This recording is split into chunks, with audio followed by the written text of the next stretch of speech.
So it's such a privilege and so delightful to be able to have a quick conversation here today. And I wanted to, you and I just shared a panel as judges in a New York Times debate on whether democratic and authoritarian regimes are better placed to deal with the challenges of climate change. And I think we both instinctually in different ways had to grapple with the question about the youth and young people, and you made the point in one way and I made the same point in a different way, which is how do you think about the rights of future generations, people who are young today, but people who are not yet even born and whose rights and existence will be jeopardized unless we act on this problem. And so I wanted to start by asking you maybe not the usual question that people ask you, which is, you listened to that debate about whether democratic or authoritarian regimes would be better to address climate change. As a young person, does it change your answer that you think we're out of time and that you're young, or do you have a view on which is better regardless? I think coming from the States, I grew up very disillusioned with our democratic government and felt at a very young age that our government wasn't listening to us and didn't support a future that included our visions. However, as I got older and I was able to find agency within the democratic system, and I think that's the key to the question. It's not whether the system itself is better, which one leads to more agency. I think that's the better question. For me, as I spoke in my intervention on the panel, I have been able to become an elected official in my district. And I think about friends in other countries and other parts of the globe who simply for speaking out about the climate crisis is a risk to their lives and their family. And understanding that, I've been able to now not only represent what I feel, but the feelings of my fellow community members, that's an immense privilege to me. Yes, while I do feel the urgency that time is running out and I experience a huge amount of climate anxiety, I also think the very existence of my generation is what gives me hope to keep going forward. So now let's take a step back and start the conversation where I should have started, which is tell us a little bit about your story. What put you into politics with a small p? What made you want to be an elected representative, and why climate has become such an important animating struggle in your life? Sure. So I was born and raised in West Harlem in New York City. I am second generation Dominican American. Spanish is my first language, and where I live in West Harlem is still predominantly a Hispanic, Black, and Brown community. So my culture and my community are first and foremost in all of my activism and all of my organizing work. And as I grew up, I was experiencing the effects of environmental racism. However, I didn't even have the language or knowledge to understand that what I was experiencing was environmental racism. And it wasn't until I went off to high school in a lower part of Manhattan, a more affluent community, that I was able to starkly realize the differences between my community that I call home and my family has called home for over 60 years, and the place where I was going to high school and receiving this education. I was keenly aware of the food deserts and the climate destroying infrastructures that exist in my neighborhood, such as an on-ramp to a highway, a water treatment plant, and the major bus depot for the Metropolitan Transportation Agency in New York City. So all of these incredibly polluting factors that I felt like I had no control over. And I just thought that the way that the city and my neighborhood was mapped out, it was just by happenstance. And it was as I got older, I realized, no, that was purposeful. That's environmental racism. And the way urban planning is situated, these things are very purposeful as to the communities that live around these infrastructures. And it made me very upset that not only did I not have the language to talk about it, but those in my community just also similarly felt that they could do nothing about the way our community was situated. So I felt that becoming an elected official was the way that I could give agency around that and create a public health approach I currently am getting my master's in public health. So as a lifelong public health scholar, I wanted to bring that public health knowledge and awareness to my community and say, the way that immigrant communities are taught and raised is to be silent, to be quiet, to be invisible, to not raise a flag.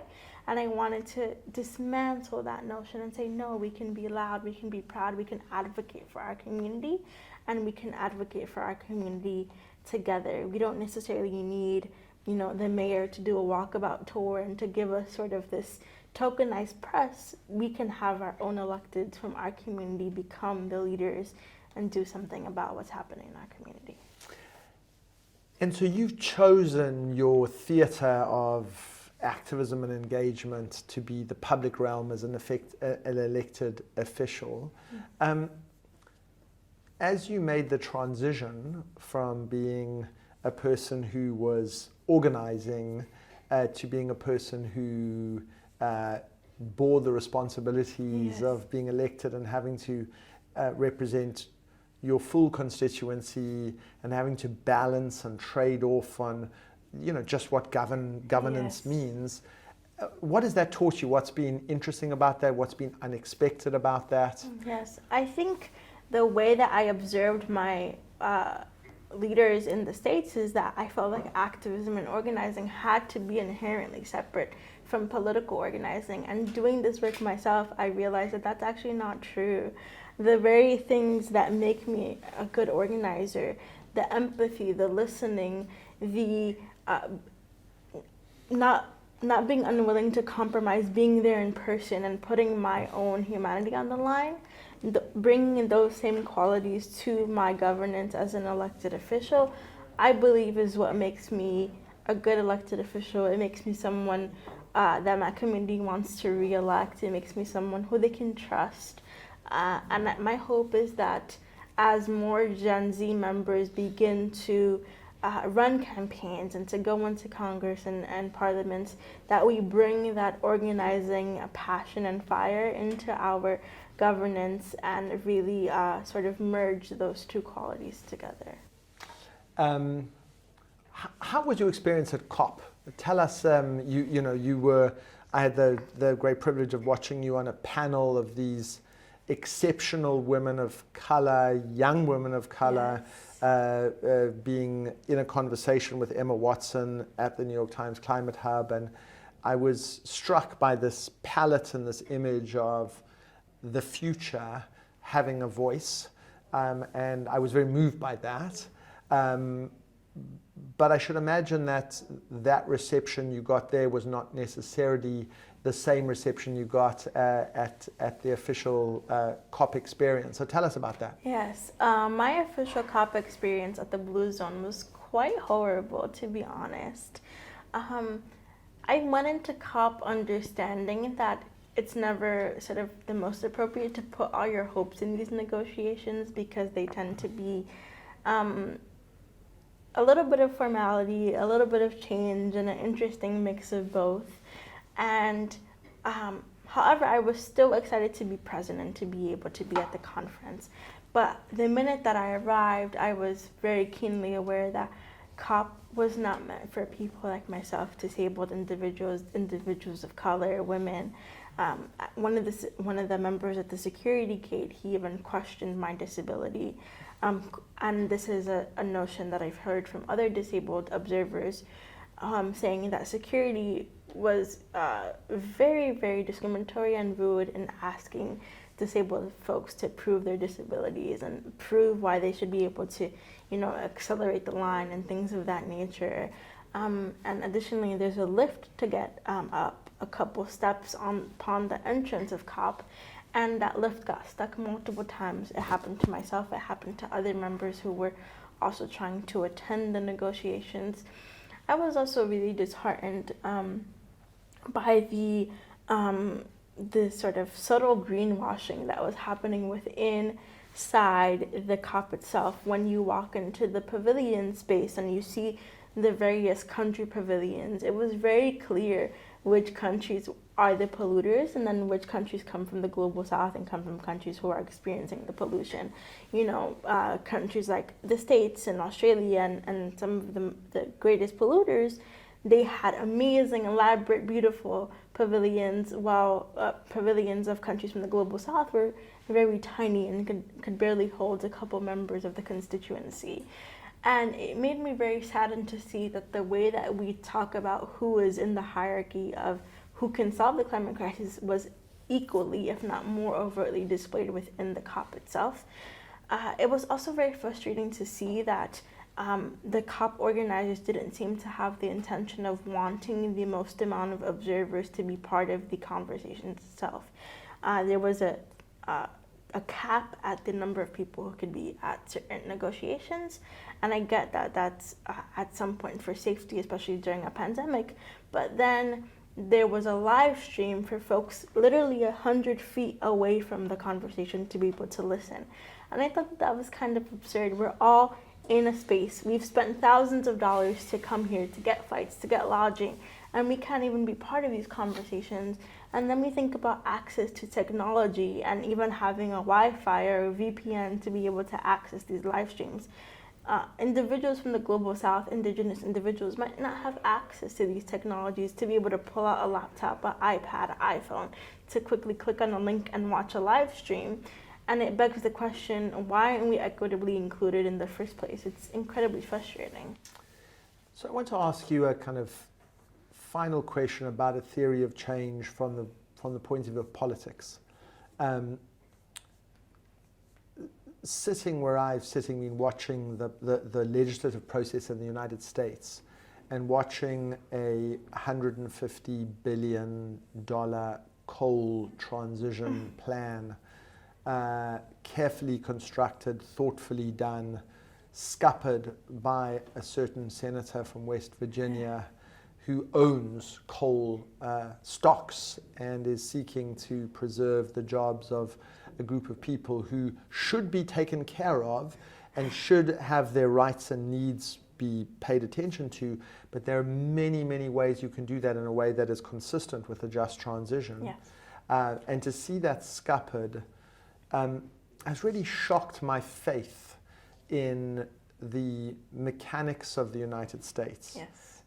To deal with the climate crisis. And it goes sort of back to our start of our conversation. So tell us about, given you're so much closer to it, how you feel about the prospects of really suitably progressive climate legislation getting through the United States in the current congressional lineup. I currently am not very hopeful, and that makes me sad. I want to have hope. I want to have hope in my country's governments to be able to be leaders in climate solutions. But however, as you mentioned, that one particular representative, I think that is the key problem. One person in our electoral politics should not be able to govern the entire direction of a decision that not only impacts our nation, but impacts the globe. And I think that representative's view of being very selfish and thinking that he is only affecting the outcomes of his country, he's not. He's affecting the outcomes of the whole entire globe. And how sort of mean-spirited and selfish do you have to be able to uphold that weight? However, I do think that we are moving towards a space where we understand that the lobbying and the grip that certain fossil fuel industries have on our elected official is the true danger that has led us to be where we are now. I think people are becoming more aware of that, and we are loosening our grips on focusing towards individualized action, and we're realizing that truly to solve the climate crisis we have to divest. And I'm hoping that shift in narrative and shift in education and dismantling disinformation around the climate crisis will lead us to hopefully overcome individual barriers like this representative. And I think not to sound like a broken record, but I think this is where the young people do have an amazing opportunity to change the narrative of our governance in the States and in other democratic strongholds across the globe, where not only are we holding our electeds accountable, but we are also then becoming the electeds. And that's what gives me hope and gives me hope for the future. That, individuals like this senator won't be around for too much longer, and that the person who takes their place is a person of my generation that believes in equitable transition, a just transition, and is as willing to compromise. I think that's the key, compromise. And to understand that holding those positions are an immense privilege. I think the notion of that privilege has been long lost on many of these men who have taken for granted their re-election and are just sort of holding on because they cannot see themselves in any other facet. But hopefully their reins will loosen and Gen Z will come in and we will do what we've always been trying to do. That is an absolutely beautiful note to end on.